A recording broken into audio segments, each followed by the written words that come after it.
c'est l'heure de recevoir l'invité de la rédaction et coup de projecteur aujourd'hui sur les premières assises nationales du développement humain.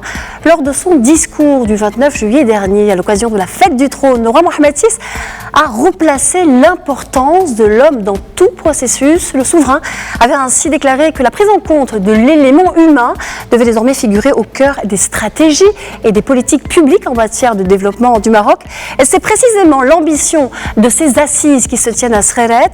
Elles se sont d'ailleurs fixées un objectif, celui de développer la petite enfance, un engagement envers l'avenir. C'est la thématique choisie de ces premières assises qui interviennent un an après le lancement de la phase 3 de l'INDH par le roi Mohamed VI. Alors, comment appréhender ce défi stratégique qu'est la petite enfance dans notre société, que cela soit du point de vue de l'éducation préscolaire, mais aussi à travers la santé et la nutrition? Des questions que j'adresserai à mon invité. J'ai le plaisir de recevoir Mohamed Dardouli Wali, chargé de la coordination nationale de l'INDH. Bonsoir à vous.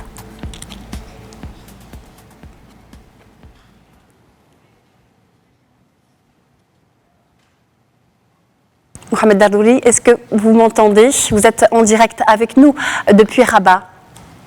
Oui. Oui, madame, je vous entends. Alors, je vous propose tout de suite d'aborder en premier lieu le contexte dans lequel se tiennent ces assises un an après le lancement de la phase 3 de l'INDH. Effectivement, comme vous venez de le dire, ça fait un an jour pour jour que Sa Majesté, que Dieu l'assiste, avait lancé la troisième phase de l'INDH. Et à cette occasion, donc l'INDH organise ses premières assises, ces assises qui vont réunir l'ensemble des acteurs, des ONG, bien sûr, des experts, des administrations, bien sûr. Alors, je ne vous entends plus. Moi, je vous entends très bien, Mohamed Dardouli. On va enchaîner avec la thématique, si vous le voulez bien, de ces assises. Développer la petite enfance, un engagement envers l'avenir. C'est donc le choix de cette thématique retenue pour ces premières assises. L'enjeu de la petite enfance s'est naturellement imposé en tant que problématique pour développer le capital humain. Donc, comme vous l'avez signalé, Sa Majesté a toujours placé l'homme, le citoyen, au cœur de toute initiative, notamment au niveau de l'INDH. Et donc, effectivement, le démarrage de tout, c'est bien sûr l'enfance. Comme on le sait maintenant, c'est démontré effectivement que de 0 à 6 ans, c'est là où se jouent beaucoup de choses.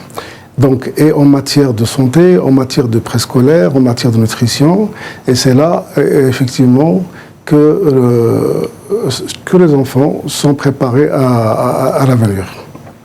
Est-ce qu'on peut à présent concrètement décliner les objectifs un à un de ces assises ? Alors, les objectifs de ces assises, c'est comme je dis au départ, c'est de réunir, donc de débattre, c'est d'échanger, c'est aussi d'avoir tout ce qui se fait aujourd'hui de par le monde par rapport à la petite enfance.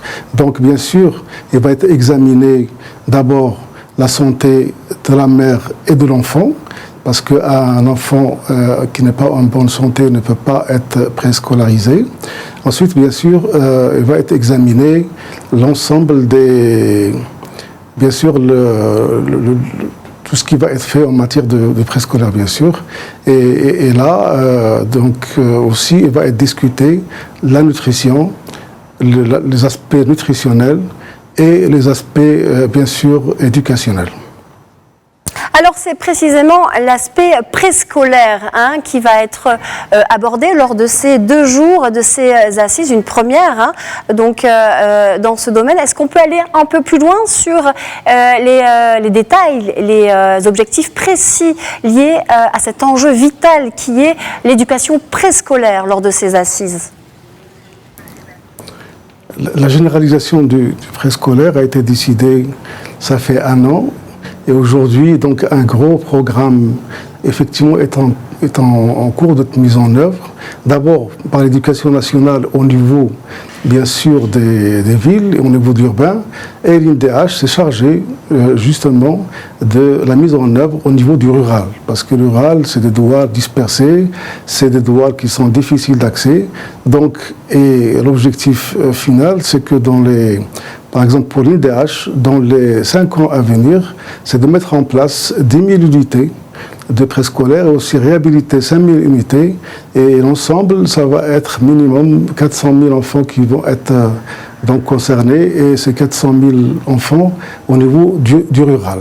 Bien sûr, il y a la quantité, mais il y a aussi la qualité, parce qu'il y a toute une approche, disons, innovante pour justement essayer d'avoir un préscolaire de qualité et selon les standards les plus récents de qualité, parce qu'un préscolaire, disons un préscolaire de, comment dire, soit il doit être fait de qualité, sinon à la limite c'est pas la peine de le faire.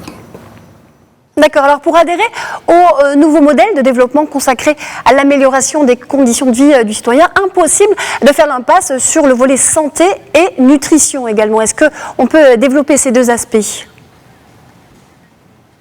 Alors, je ne vous ai pas très bien entendu, madame. Je vous proposais de revenir sur deux aspects vitaux donc, de ces assises pour adhérer au nouveau modèle de développement au Maroc, celui de la santé et de la nutrition, donc deux secteurs sur lesquels on ne peut pas faire l'impasse dans ce contexte. Donc pour la santé, effectivement, ces deux dernières décennies, beaucoup d'efforts ont été faits par le Maroc, et aussi des progrès notables ont été faits, extrêmement importants. Néanmoins, surtout le monde rural, dans des régions reculées, éloignées, il y a encore malheureusement des décès de mamans, il y a des décès des enfants parce que soit les accouchements ne sont pas faits au milieu surveillé, soit que les unités, disons, hospitalières ne sont pas disponibles. Donc, avec le ministère de la Santé, il va être fait un effort justement pour arriver partout au Maroc et surtout dans des zones difficiles.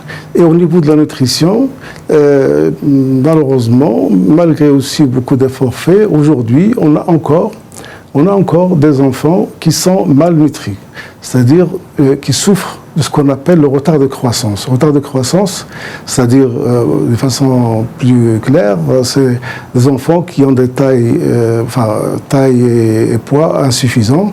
Et on le sait aujourd'hui que ces enfants ont des problèmes par la suite au niveau de poursuivre leurs études et pour suivre leur scolarité normalement. Et là, il y a des choses simples, par exemple l'allaitement maternel, parce que vous savez, l'allaitement maternel, c'est le meilleur aliment pour les enfants, et malheureusement, aujourd'hui, il y a beaucoup de femmes qui n'allaitent pas, donc il y aura tout un travail de changement de comportement, un travail de sensibilisation auprès des femmes, mais aussi auprès de la société civile pour aller dans ce sens. Mais aussi, il y a un ensemble d'aliments qu'il faudra fortifier, qu'il faudra, c'est-à-dire corriger dès le départ. Par exemple, l'iode, problème de sel, iodé, etc. Donc il y a toute une stratégie par rapport à ça. Bien sûr avec le ministère de la Santé, mais aussi avec les autres départements, notamment l'ONSA par exemple. Alors, Mohamed Dardouri, deux espaces d'exposition sont également ouverts aux partenaires de l'INDH. Est-ce qu'on peut revenir sur ces partenaires eux-mêmes? Qui sont-ils? Désolé, là, je ne vous entends pas. Je voulais revenir sur les partenaires de l'INDH. Deux espaces sont ouverts dans le cadre de ces assises. Alors, oui, les partenaires, d'abord, l'INDH a choisi, effectivement, pour la mise en œuvre, de travailler avec des partenaires, notamment des ONG, qui ont l'expertise qu'il faut en matière de préscolaire, mais aussi en matière de santé mère-enfant. Donc, d'abord au niveau des ONG, mais aussi on travaille avec des organismes internationaux qui ont l'expertise, qui ont le savoir-faire. Et donc, aujourd'hui, on se propose au niveau de toute cette troisième phase de travailler avec tous les partenaires qui ont bien sûr un savoir-faire prouvé dans ces aspects.